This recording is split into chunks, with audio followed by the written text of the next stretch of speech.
see trees. And how you doing? My name is Blake Ginyard. I'm a student at Texas Southern University. My classification is a junior, and today I'm here to talk about some issues with my neighbor, Mrs. Amy Williams. Amy Williams. That's who we have today. So, Ms. Williams, when and where were you born? I was born in Beaumont, Texas, 1946. Wow. How did your family get to Texas? My daddy, let me see, he worked in the rice field in Beaumont, and then him and his brother came to Texas and got a job at Maryland, the one that makes the coffee. They got a factory job there. And then he came back and got me and my mother. And we were staying in Fifth Ward. Fifth Ward, Texas. Yeah. Would you mind telling us a little bit about your childhood? It was kind of rough. You know, my mother didn't work, just my daddy. And my auntie and my grandfather was living with us. And they didn't go shopping every week and stuff like that. They didn't do that. And you know, like when we went to school, when I went to school and stuff, they shopped for school clothes, Christmas stuff, and Easter. That was it. Right. Did your parents ever discuss race or racism with you at all, or was that something that you kind of taught yourself? I kind of taught myself on that. Daddy was like this. Anything the white people say, they was right. Don't dispute them. What kind of interactions did you have with white people or people that had a racial background? What you mean by that? Oh. Like, was there any traumatic experiences with white people coming up? Like, did anything crazy happen to you? No. Okay. What notable moment in American history sticks out to you the most? We talking about a person? Any moment, like voting rights or Oh yeah, murder?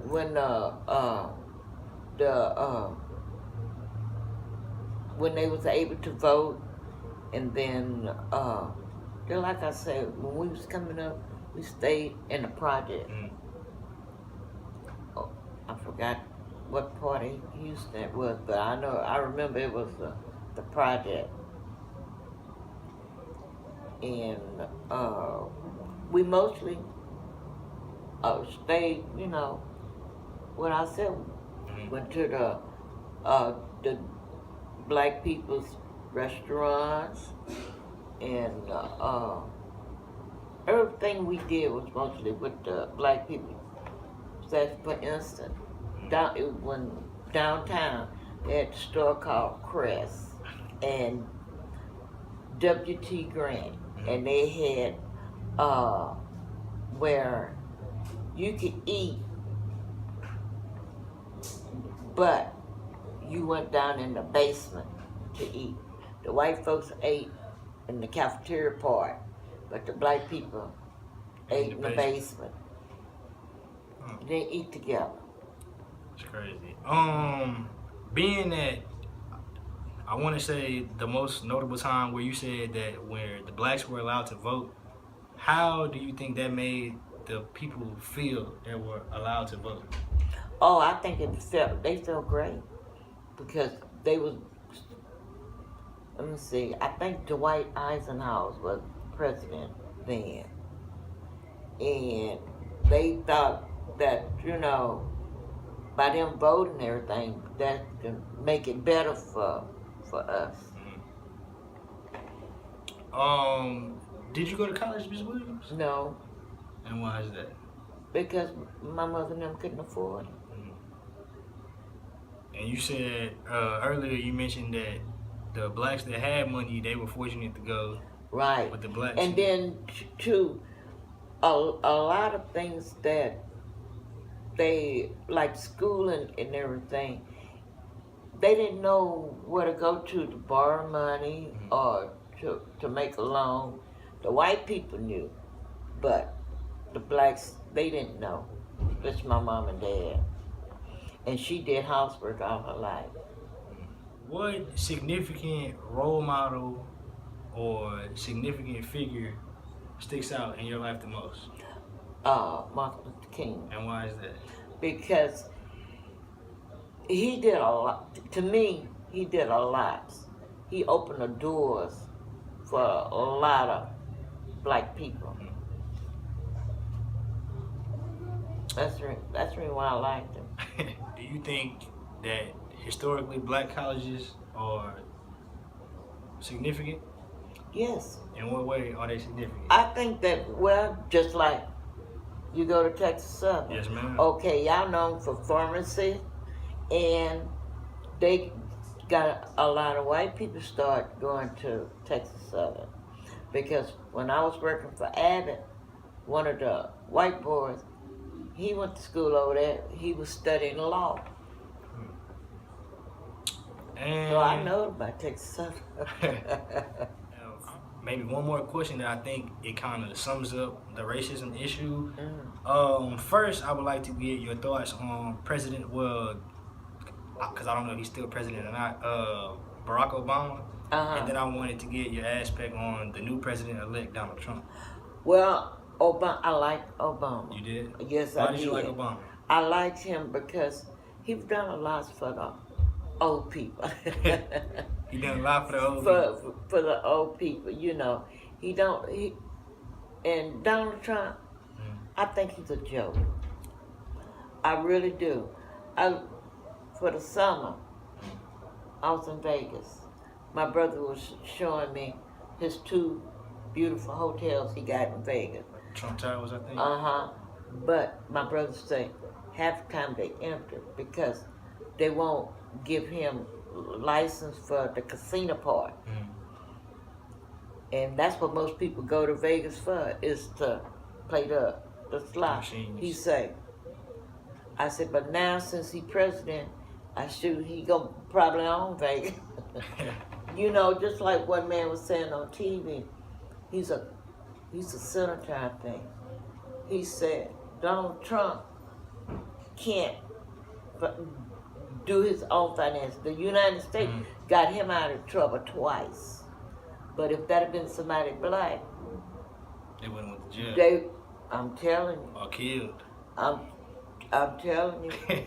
He said, what he gonna do with the United States money if he can't control his own money? So I really don't know. And really, okay, I liked Hillary Clinton, but she had background with her husband, President Clinton. You know, so I don't know. Do you feel like racism had something to do with Donald Trump getting into office? Like, because you had a whole bunch of like grand wizards, old Congress members. Well, they said if you look at the background, they said his father was a Ku Klux Klan. I don't know nothing about his mom, but they say his father was, and I think that's what he is. Okay, so being that Donald Trump has a Klan's background, do you feel like there was also racism with getting Obama in office? No. You know what helped him getting that office? A lot of the young folks voted for him. And a lot of the movie stars is Democrat. And they voted for him. Because he's not completely black. I know if you get 1 ounce of blood of black in you, you're black. That's He's right. from Hawaii. Why you mixed? Yes, ma'am. But your daddy white. He's black. He's black. But, I mean, like, my family, they're like from Louisiana. Yeah. So it's like somebody they all mixed. So back in the day, They all mixed. It was, you know, Louisiana people. Somebody was raping somebody, and that's how I got here. Yeah, because a long time ago, the white men go with the black ladies, and they whites couldn't say nothing. And then my mom's dad, his father was white and he didn't claim him for about 50 years. Well, my husband's father, his daddy was white. And he, Now, when my when his grandmother died, Junior, my baby boy, he was 5 or 6, and we went to the funeral home for the wait and everything, and he told his daddy, he said, Daddy, he said, where all these white people come from? And his dad said, he said, those are all your cousins. Mhm. I have white family members. Me too. We got white Mexicans, just like my nephews. All of them, their wives either Mexican or white. Mhm. They don't know what it is to be with a black person. In fact, when a whole bunch of black people get together, they get nervous, they scared. I wonder why they get scared like that. I don't know. I guess because they heard so much of the gangs and stuff. But just like I told them, y'all got gangs here. Shoot, they shot my brother's mobile home. My nephews, they went to a party. I got one nephew still got the bullet in his neck. The Mexican gangs. And then when you leave, my family stays in Santa Ana. When you leave out of Santa Ana and going through Orange County, they got signs up where they wrote it, Little Saigon. They terrible. And wrapping up this interview, I have one more question to ask you. What advice do you think that you could share or give to the young community today? I think they should stop acting stupid and finish school. Go to school, make something out of themselves, because they got it made right now. They really do. They have a chance in doing anything they want to do if they put their mind to it. All right, that wraps up the interview. Thank you, Ms. Williams. You're welcome.